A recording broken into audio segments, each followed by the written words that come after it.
Target with SDM आप सभी का स्वागत है। आज हम लोग चल रहे हैं बिहार के भूगोल में कुछ महत्वपूर्ण प्रश्नों को लेकर आए हैं।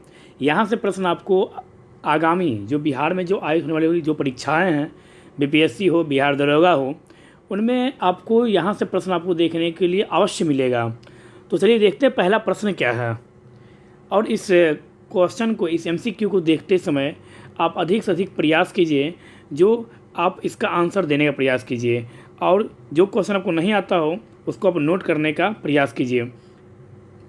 अब एग्ज़ाम का बहुत कम समय बचा हुआ है।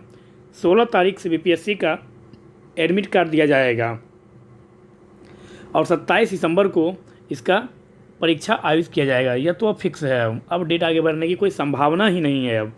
इसलिए जम के तैयारी कीजिए और लगातार मेहनत कीजिए। बहुत सारे व्यक्ति मिलेंगे आपको अभी के समय में, जब आपका पिक पॉइंट एग्ज़ाम का, तो आपको मिलेंगे बहुत सारे ऐसे व्यक्ति जो आपको नेगेटिव बातें कहेंगे, ये नहीं होगा, ये नहीं होगा, वो नहीं होगा। तुमसे किसी की बात को नहीं सुनना है। आपको अपने अंदर आत्मविश्वास बना कर रखना है और आपका आत्मविश्वास ही आपका काम देगा। दुनिया तब तक आपके ऊपर हंसती है जब तक आप सफल नहीं होते हैं, और जिस दिन आप सफल होते हैं, जो आपके ऊपर पहले हंसते थे आज वही बहुत गर्व से कहेंगे आपको कि मैं तो पहले से ही जानता था कि तुम यहाँ तक पहुँचोगे। तो इस कारण से अपने ऊपर विश्वास बनाए रखिए और लगातार अभ्यास कीजिए, लगातार अभ्यास कीजिए। मेहनत ज़बरदस्त होनी चाहिए, मेहनत में कहीं से कोई कमी नहीं होनी चाहिए। तो मेहनत जितनी अधिक होगी, आपका सक्सेस, आपका सफलता उतनी अच्छी होगी। तो चलिए देखते हैं पहला प्रश्न क्या है। बिहार का कुल भौगोलिक क्षेत्रफल कितना है? Option number A 94,161 kilometre, option B 94,162 kilometre, option number C 94,163 kilometre, option number D 94,164 kilometre. तो right answer option number C 94,163 kilometre Bihar का कुल क्षेत्रफल कितना है? तो बिहार का क्षेत्रफल है 94,163 वर्ग किलोमीटर, लगभग 93.4 लाख हेक्टेयर। कितना? तो लगभग 93.4 लाख हेक्टेयर, जिसमें ग्रामीण क्षेत्रफल है 92,358.40 वर्ग किलोमीटर तथा शहरी क्षेत्रफल है 1804.60 वर्ग किलोमीटर। शहरी कितना है? तो शहरी है 1804.60 वर्ग किलोमीटर। और ग्रामीण कितना है? 92,358। ग्रामीण कितना क्षेत्रफल है? तो ग्रामीण क्षेत्रफल है 92,358.40 वर्ग किलोमीटर। किसका है यह क्षेत्रफल? यह क्षेत्रफल है बिहार का। इससे यह पता चलता है कि बिहार में सबसे अधिक जनसंख्या कहाँ की है? तो ग्रामीण इलाके की है। यह भी आप यहाँ से याद रखेंगे। और यहाँ से आपको पता चलता है कि बिहार में लगभग 11.29% मात्र शहरी जनसंख्या है और 88.71% जो है यह गांव में निवास करती है बिहार में। यह भी आप याद रखेंगे। नेक्स्ट क्वेश्चन में चलते हैं। बिहार का भौगोलिक क्षेत्रफल भारत के कुल क्षेत्रफल का कितना प्रतिशत है? तो बिहार का क्षेत्रफल भारत के कुल क्षेत्रफल का 2.86% है। Option number B is right answer. तो हम चारों ऑप्शन बोलने के बदला सिर्फ आपको आंसर ही बताएंगे। इससे क्या होगा, समय भी कम लगेगा, क्योंकि अभी जो है अभी समय बर्बाद करने का समय नहीं है। इसलिए डायरेक्ट आपको आंसर बताया जाएगा। 2.86% जो है बिहार का भौगोलिक क्षेत्रफल भारत के भौगोलिक क्षेत्रफल का हिस्सा है। यह भी आप यहाँ से याद रखेंगे। चलते हैं नेक्स्ट प्रश्न की ओर। क्षेत्रफल की दृष्टि से भारत में बिहार का स्थान कौन सा है? तो क्षेत्रफल की दृष्टि से भारत में बिहार का स्थान 13वां है। तेलंगाना राज्य के गठन के पश्चात क्षेत्रफल की दृष्टि से भारतीय राज्यों में बिहार का स्थान पहले 12 था, लेकिन तेलंगाना राज्य जैसे बना तो इसका बिहार का स्थान कौन सा हो गया? तो बिहार का स्थान 13वां हो गया। तो हम कह सकते हैं तेलंगाना राज्य के गठन के पश्चात जो है क्षेत्रफल की दृष्टि से भारतीय राज्यों में बिहार का स्थान 12वें स्थान पर से खिसक कर 13वां हो गया। आप यहाँ से यह भी याद रखेंगे कौन सा है? तो 13वां स्थान है। और जब आपसे पूछे कि बिहार का भारत में जनसंख्या में कौन सा स्थान है, तो बिहार का भारत में जनसंख्या में तो सबसे अधिक जनसंख्या में कौन सा है? तो उत्तर प्रदेश है पहला स्थान पर। दूसरा स्थान पर कौन सा है? तो महाराष्ट्र है। और तीसरा स्थान पर कौन सा है? तो तीसरा स्थान पर अपना प्यारा बिहार है जनसंख्या में। कितना जनसंख्या बिहार का कुल? तो 10,40,99,452 बिहार की कुल जनसंख्या है। बिहार का सेक्स रेशियो कितना है? तो बिहार का सेक्स रेशियो है 918, मतलब कि 1000 पुरुषों पर 918 महिलाएं हैं बिहार में। आप यहाँ से यह भी याद रखेंगे। कुल कितना प्रतिशत है भारत की कुल जनसंख्या में बिहार की जनसंख्या? तो 8.6% जनसंख्या जो है भारत की कुल जनसंख्या में बिहार का जनसंख्या है। आप यहाँ से यह भी याद रखेंगे। और यहाँ 8 से आप एक चीज़ और याद रखेंगे कि 7.76%, लगभग 8% बिहार में ISFR रिपोर्ट, मतलब क्या, भारतीय वन सर्वेक्षण रिपोर्ट 2019 के अनुसार बिहार में वन आच्छादित क्षेत्र कितना? 7.7 से लगभग 8%। यह भी आप याद रखेंगे। चलते हैं नेक्स्ट प्रश्न की ओर। नेक्स्ट प्रश्न है, आर्कियन युग चट्टानों को कितने भागों में बांटा गया है? तो आर्कियन युग चट्टानों को 2 भागों में बांटा गया है। कितना भागों में बांटा गया है? तो आर्कियन युग चट्टानों को 2 भागों में बांटा गया है। यह भी आप याद रखेंगे। चलते हैं नेक्स्ट प्रश्न की ओर। धारवाड़ शैल समूह में पाई जाती है। धारवाड़ शैल समूह में पाई जाती है क्या? तो खनिज चट्टानें। आपको ऑप्शन मिलेगा खनिज चट्टानें, और खनिज चट्टानें, विंध्यन समूह की चट्टानें और आधुनिक युग की चट्टानें। तो राइट आंसर आपको होगा धारवाड़ शैल समूह में खनिज चट्टानें पाई जाती है। यह भी आप याद रखेंगे। नेक्स्ट, धारवाड़ समूह की चट्टानें बिहार के किन जिलों में मिलता है?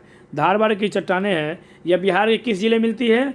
तो मुंगेर में भी, जमुई में भी, नवादा में भी। Option number D is right answer, उपरोक्त सभी। मतलब क्या, मुंगेर, जमुई, नवादा। धारवाड़ समूह की चट्टानें जो है यह बिहार के मुंगेर, जमुई और नवादा, इन तीनों जिलों में मिलती है। तो right answer option number 4 is right answer, उपरोक्त सभी।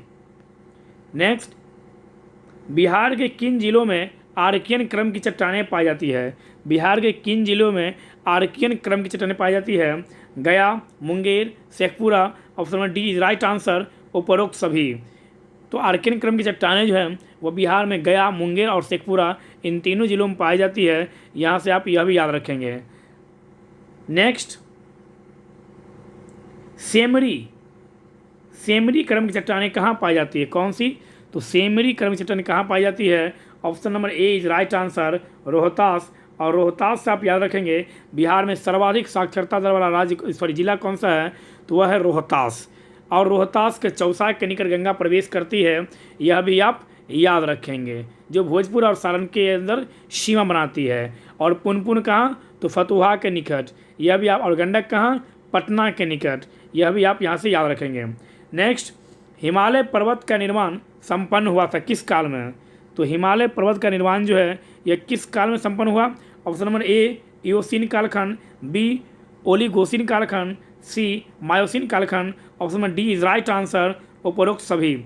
हिमालय पर्वत का निर्माण जो है वह इओसिन कालखंड और ओलिगोसिन कालखंड, मायोसिन कालखंड, इन तीनों कालखंड में इसका निर्माण हुआ था हिमालय का। तो इसका राइट आंसर क्या होगा? उपरोक्त सभी। डायरेक्ट अभी आपको सिर्फ रटना है, सिर्फ आपको दिमाग में बिठाना है इन प्रश्नों को। अभी आपको लिखना नहीं, अभी आपको जितना अधिक हो अभी आप सिर्फ रिवीजन कीजिए अभी आप, क्योंकि अब लिखने का समय खत्म हो गया।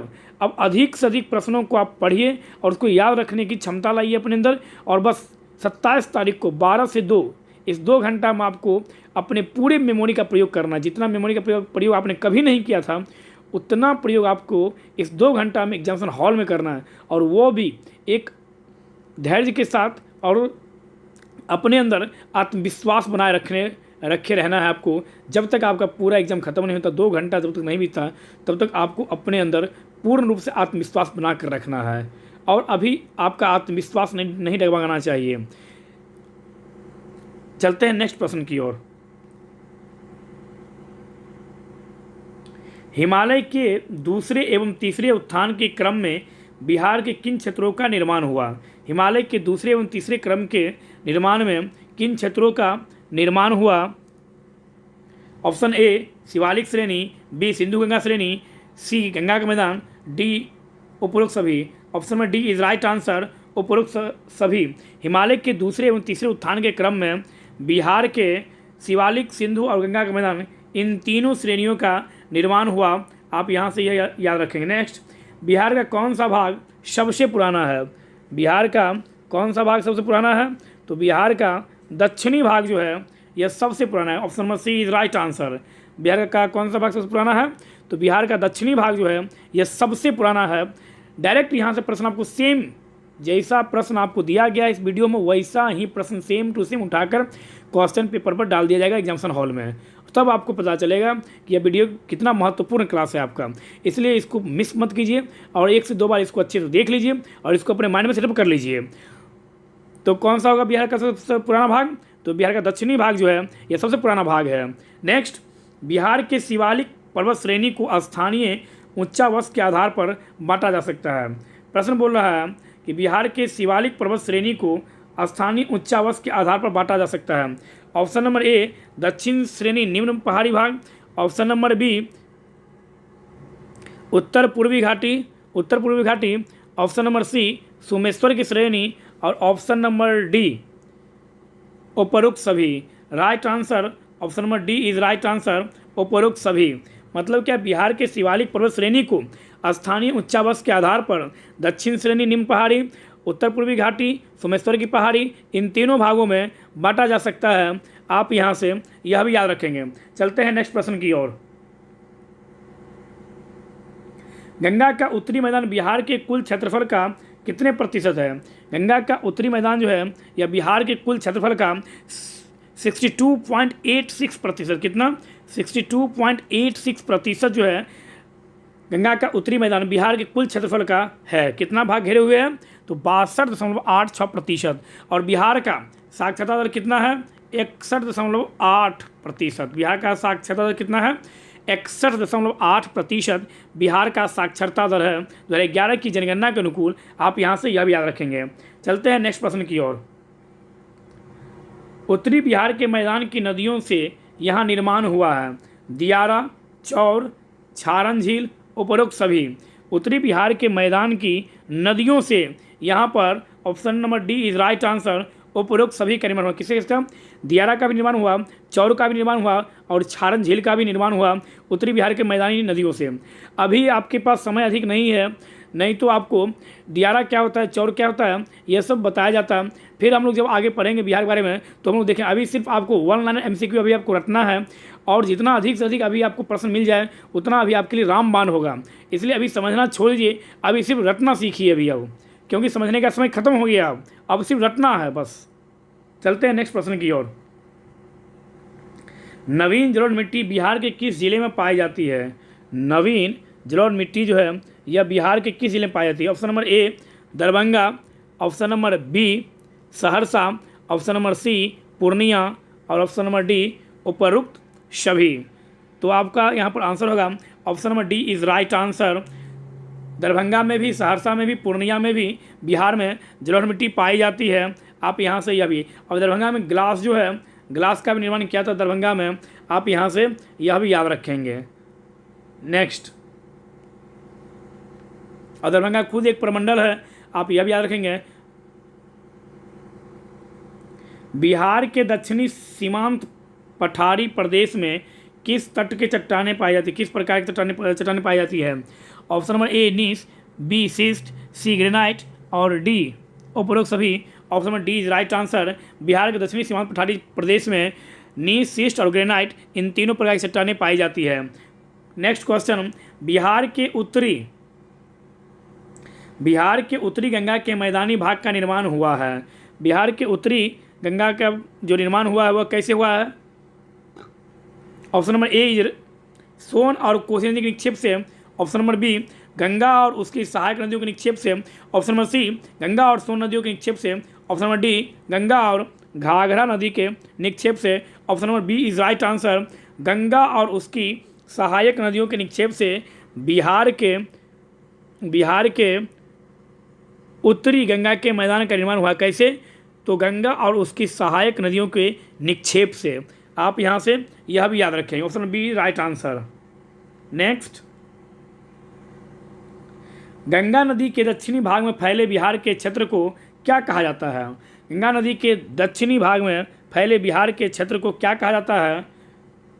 तो ऑप्शन नंबर ए मगध का मैदान, ऑप्शन नंबर बी अंग का मैदान, ऑप्शन नंबर सी गंगा सोन दोआब क्षेत्र, और ऑप्शन नंबर डी उपरोक्त सभी। तो option number D is right answer, उपरोक्त सभी। गंगा नदी के दक्षिणी भाग में फैले बिहार के क्षेत्र को मगध का मैदान भी, अंग का मैदान भी, गंगा सोन दोआब क्षेत्र भी कहा जाता है। Option number D is right answer. Ganga के दक्षिणी मैदान को क्या कहा जाता है? सोन गंगा दोआब क्षेत्र, मगध का मैदान क्षेत्र, अंग का मैदान क्षेत्र, उपरोक्त सभी। तो option number D is right answer, उपरोक्त सभी। गंगा के दक्षिणी मैदान को सोन गंगा दोआब क्षेत्र, मगध का मैदान, अंग का मैदान, यह तीनों कहा जाता है। किसे? तो गंगा के दक्षिणी मैदान को।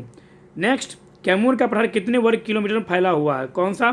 तो कैमूर का जो पठार है वह कितने वर्ग किलोमीटर में फैला हुआ है? तो कैमूर का पठार option number A 1277 kilometre, B 78, C 1279 और डी 1280 किलोमीटर। तो राइट आंसर 1279 किलोमीटर। कौन सा? Option number C is right answer. Kaimur का पठार जो है यह 1279 वर्ग किलोमीटर में फैला हुआ है। यह आप याद रखेंगे कैमूर से। नेक्स्ट क्वेश्चन की ओर चलते हैं हम लोग। बिहार को धरातलीय स्वरूप के आधार पर कितने भागों में बांटा गया है? तो बिहार को धरातलीय स्वरूप के आधार पर कितने भागों में बांटा गया है? तो बिहार को धरातलीय स्वरूप के आधार पर 2 भागों में बांटा गया है। कितने भागों में बांटा गया है? 2 भागों में बांटा गया है। Option number A is right answer. Next, उत्तरी बिहार का मैदान को कितने भागों में उपविभाजित किया गया? उत्तरी बिहार के मैदान को कितने भागों में उपविभाजित किया गया है? तो उत्तरी बिहार के मैदानों को 6 भागों में विभाजित किया गया है। Option number C is right answer. कितने भागों में? तो उत्तरी बिहार के मैदानी भाग को 6 भागों में विभाजित किया गया है, जबकि बिहार को धरातलीय स्वरूप के आधार पर 2 भागों में बांटा गया है। और कैमूर का जो पठार है वह 1279 वर्ग किलोमीटर क्षेत्र में फैला हुआ है। यह भी आप याद रखेंगे। नेक्स्ट, बिहार के उत्तरी पश्चिमी भाग में स्थित शिवालिक श्रेणी की पहाड़ी का निर्माण किस काल में हुआ है? बिहार के उत्तरी पश्चिमी भाग में स्थित शिवालिक श्रेणी की पहाड़ी का निर्माण किस काल में हुआ है? प्लेस्टोसीन काल में। ऑप्शन में ए इज राइट आंसर। प्लेस्टोसीन युग में बिहार के उत्तरी पश्चिमी भाग में स्थित शिवालिक श्रेणी पहाड़ी का निर्माण हुआ है। अत्यंत महत्वपूर्ण यहाँ से प्रश्न आपको देखने को मिलेगा। हो सकता है यही प्रश्न आपको हूबहू कहीं देखने के लिए ना मिल जाए एग्जामिनेशन हॉल में। नेक्स्ट, बिहार की सबसे ऊंची पहाड़ी है। बिहार की सबसे ऊंची पहाड़ी ऑप्शन में ए गया की पहाड़ी, बी खड़गपुर की पहाड़ी, सी सोमेश्वर की पहाड़ी और डी कैमूर की पहाड़ी। Option number C is right answer, Someshwar की पहाड़ी। Option number C is right answer. Bihar की सबसे ऊंची पहाड़ी कौन सी है? तो बिहार की सबसे ऊंची पहाड़ी है सोमेश्वर की पहाड़ी। Option number C is right answer. Next question को चलते हैं हम लोग। बिहार के उत्तरी मैदानी खंड को कौन सी नदी 2 भागों में बांटती है? बिहार के उत्तरी मैदान को कौन सी नदी 2 भागों में बांटती है? तो बागमती नदी जो है यह बिहार के उत्तरी मैदानी खंड को 2 भागों में बांटती है। कौन सी नदी? बागमती, जिससे कहाँ दरभंगा, मुजफ्फरपुर और समस्तीपुर में बाढ़ आती है। यह भी आप याद रखेंगे। नेक्स्ट, गंगा नदी के दक्षिणी तट से छोटा नागपुर पठार तक फैला दक्षिणी बिहार का मैदान कितने वर्ग किलोमीटर? क्वेश्चन क्या है? गंगा नदी के दक्षिणी तट से छोटा नागपुर पठार तक फैला दक्षिणी बिहार का मैदान कितने किलोमीटर क्षेत्र में फैला हुआ है? तो 33,670 kilometre. 33,670 kilometre. Option number D is right answer. 33,670 kilometre में फैला हुआ है। क्या फैला हुआ है? तो गंगा नदी के दक्षिणी तट से छोटा नागपुर पठार तक फैला दक्षिणी बिहार का मैदान कितने किलोमीटर में? तो 33,670 किलोमीटर में दक्षिणी बिहार का मैदान फैला हुआ है। आप यहाँ से यह भी याद रखेंगे। नेक्स्ट क्वेश्चन चलते हैं। पश्चिमी चंपारण जिला के शिवालिक पहाड़ी में किस चट्टान की प्रधानता पाई जाती है? पश्चिमी चंपारण जिला के शिवालिक पहाड़ी में किस चट्टान की प्रधानता पाई जाती है? आप यहाँ से बताएंगे रूपांतरित। Option number D is right answer. रूपांतरित चट्टान की जो प्रधानता है वो पश्चिमी चंपारण के शिवालिक पहाड़ी में पाई जाती है। कौन सी चट्टानें? तो रूपांतरित चट्टानें। नेक्स्ट क्वेश्चन की ओर चलते हैं हम लोग। भूगर्भिक काल में गंगा का मैदान सागर था, उस सागर का क्या नाम था? तो भूगर्भिक काल में गंगा का मैदान सागर था, उस सागर का नाम था। Option number A is right answer. Tethys नामक सागर कहा जाता था। क्या? तो टेथिस नामक सागर कहा जाता था।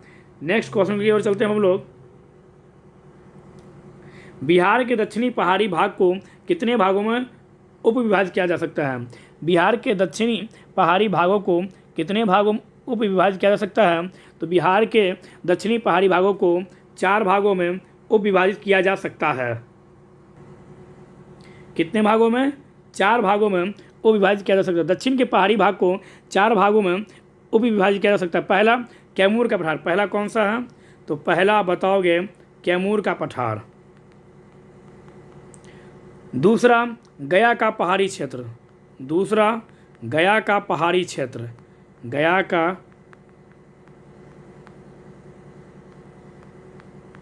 पहाड़ी क्षेत्र। तीसरा राजगीर गिरियक का पहाड़ी क्षेत्र, तीसरा कौन सा होगा? तो राजगीर गिरियक का क्षेत्र। और चौथा वो अंतिम नवादा क्यूल एवं बांका का पहाड़ी क्षेत्र, किसका किसका? नवादा क्यूल एवं बांका का पहाड़ी क्षेत्र, एवं बांका का पहाड़ी क्षेत्र जो है यह दक्षिण के पहाड़ी भाग का चौथा भाग व अंतिम भाग है। तो कैमूर का पठार पहला, यह पठारी भाग जो है दक्षिण पश्चिम भाग में स्थित है और यह पठार कैमूर पठार जो है 1280 वर्ग किलोमीटर में फैला हुआ है। इसके अंतर्गत कैमूर जिला का लगभग 800 वर्ग किलोमीटर क्षेत्र जो है वह सम्मिलित है। किसमें? तो दक्षिण पहाड़ी भाग को 4 भागों में बांटा गया है, उसमें पहला है कैमूर का पठार। तो कैमूर का पठार जो है यह दक्षिण पश्चिम भाग में स्थित है और यह लगभग 1280 वर्ग किलोमीटर, कितना? 1280 वर्ग किलोमीटर क्षेत्र फैला हुआ है और इसके अंतर्गत कैमूर जिला का लगभग 800 वर्ग किलोमीटर क्षेत्र शामिल है। इसका सीमांकन जो है उत्तर के शाहाबाद के मैदान से दक्षिण में कैमूर जिला के समीप से होता है। सोन नदी इस पहाड़ी भाग को काट दिया गया है, सोन नदी इस पहाड़ी भाग को काट दिया गया है, अतः यहाँ पहाड़ियाँ एवं टेकरियाँ पाए जाते हैं। और इस क्षेत्र का, किस क्षेत्र का? कैमूर के पठार क्षेत्र का सबसे ऊंचा क्षेत्र रोहतासगढ़ है, जिसकी ऊंचाई 495 किलोमीटर है, 495 मीटर है। यह भी आप याद रखें। दूसरा क्या है? गया की पहाड़ी या गया का पहाड़ी क्षेत्र। गया के दक्षिणी भाग में कई लंबी पहाड़ियों का क्रम है। ये पहाड़ियाँ मैदानी भाग में स्थित है, जो छोटानागपुर पठार गोंडवाना लैंड का उत्तरी विस्तार भाग है। और नालंदा जिले के दक्षिण छोर पर राजगीर की पहाड़ियाँ अवस्थित है। इसका विस्तार पश्चिम में गया तथा पूरब में गिरियक तक है। इस पहाड़ी क्षेत्र में पहाड़ी 446 मीटर ऊंची है। तीसरा क्या है? राजगीर गिरियक पहाड़ी क्षेत्र। यह मध्य दक्षिण बिहार के मैदान में स्थित है। यह नालंदा जिला में पड़ता है। कौन सा? तो राजगीर गिरियक पहाड़ी क्षेत्र जो है यह नालंदा जिले में पड़ता है। इस क्रम का कुछ हिस्सा गया जिले में भी पड़ता है, यह भी आप याद रखेंगे। नेक्स्ट, राजगीर पहाड़ी के चट्टानों की परतें जो है वह पूर्व तथा उत्तर पूर्व दिशा में दक्षिण तथा दक्षिण पूर्व की ओर है। और चौथा, दक्षिण पहाड़ का चौथा भाग कौन सा है? तो नवादा क्यूल एवं बांका की पहाड़ी। तो नवादा क्यूल जमुई की पहाड़ी का उत्तरी भाग गंगा नदी तक फैला हुआ है। इस पहाड़ी क्षेत्र में त्रिभुजाकार रूप में फैली खड़गपुर की पहाड़ियाँ स्थित है, यह भी आप याद रखेंगे। और यहाँ दूरवासाही तथा महाबहार पहाड़ी है। कहाँ महाबहार पहाड़ी है? तो नवादा क्यूल एवं बांका का पहाड़ी क्षेत्र में ही महाबहार पहाड़ी भी पाई जाती है। आप यहाँ से यह भी याद रखेंगे। चलते हैं नेक्स्ट प्रश्न की ओर। दक्षिण के पहाड़ी भाग को कितने भागों में बांटा गया है? तो 4 भागों में। तो यह क्वेश्चन हुआ है। नेक्स्ट, सोमेश्वर पहाड़ी श्रेणी का दक्षिण हिस्सा किस नाम से जाना जाता है? सोमेश्वर पहाड़ी का दक्षिण का हिस्सा किस नाम से जाना जाता है? सोमेश्वर पहाड़ी श्रेणी का दक्षिण हिस्सा जो है यह रामनगर दून के नाम से जानता है। किसके नाम से? तो रामनगर दून के नाम से जानता है। सोमेश्वर पहाड़ी जो है यह बिहार के उत्तर पश्चिम भाग में स्थित है। इसका विस्तार, सोमेश्वर पहाड़ी का विस्तार जो है चंपारण जिला में है। यह शिवालिक श्रेणी का निचला भाग है। सोमेश्वर का जो पहाड़ी है यह शिवालिक श्रेणी का जो है यह निचला भाग है। आप यहाँ से यह भी याद रखेंगे। इसका विस्तार लगभग 30 किलोमीटर चौड़ा एवं 70 किलोमीटर लंबे क्षेत्र में है। और सोमेश्वर पहाड़ी के क्षेत्र को 3 भागों में उप विभाजित किया जा सकता है। पहला सोमेश्वर पहाड़ी क्षेत्र, दूसरा रामनगर दून क्षेत्र और तीसरा तराई क्षेत्र। पहला कौन सा है? तो सोमेश्वर पहाड़ी श्रेणी हिमालय पर्वत का शिवालिक श्रेणी का भाग है। सोमेश्वर पहाड़ी श्रेणी सीधा पूछा जा सकता है आपसे, सोमेश्वर पहाड़ी श्रेणी किसका हिस्सा है? तो शिवालिक श्रेणी है। किसका? हिमालय पर्वत का शिवालिक श्रेणी का भाग है। और इसका विस्तार लगभग 784 वर्ग किलोमीटर क्षेत्र में फैला हुआ है। इस श्रेणी का शीर्ष भाग, सोमेश्वर पहाड़ी श्रेणी का शीर्ष भाग जो है यह बिहार एवं नेपाल के बीच सीमा के रूप में कार्य करती है। किसका? तो आपसे पूछा जा सकता है बिहार एवं नेपाल के बीच सीमा के रूप में कौन सी श्रेणी काम करती है, तो सोमेश्वर पहाड़ी की श्रेणी जो है यह काम करती है। यह भी आप याद रखेंगे। तो यहाँ क्वेश्चन क्या है, सोमेश्वर पहाड़ी श्रेणी का दक्षिणी हिस्सा क्या किस नाम से जाना जाता है, तो सोमेश्वर पहाड़ी श्रेणी का दक्षिणी हिस्सा जो है वो रामनगर दून के नाम से जाना जाता है और इसकी लंबाई लगभग 30 किलोमीटर तथा चौड़ाई 6 से 8 किलोमीटर है। यह भी आप याद रखेंगे। नेक्स्ट,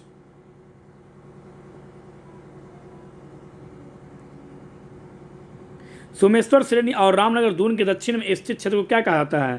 सोमेश्वर श्रेणी और रामनगर दून के दक्षिण में स्थित क्षेत्र को तराई क्षेत्र कहा जाता है। क्या कहा जाता है, तो तराई क्षेत्र कहा जाता है। सोमेश्वर श्रेणी तथा रामनगर दून के दक्षिण में तराई क्षेत्र स्थित है। यह भी आप याद रखेंगे।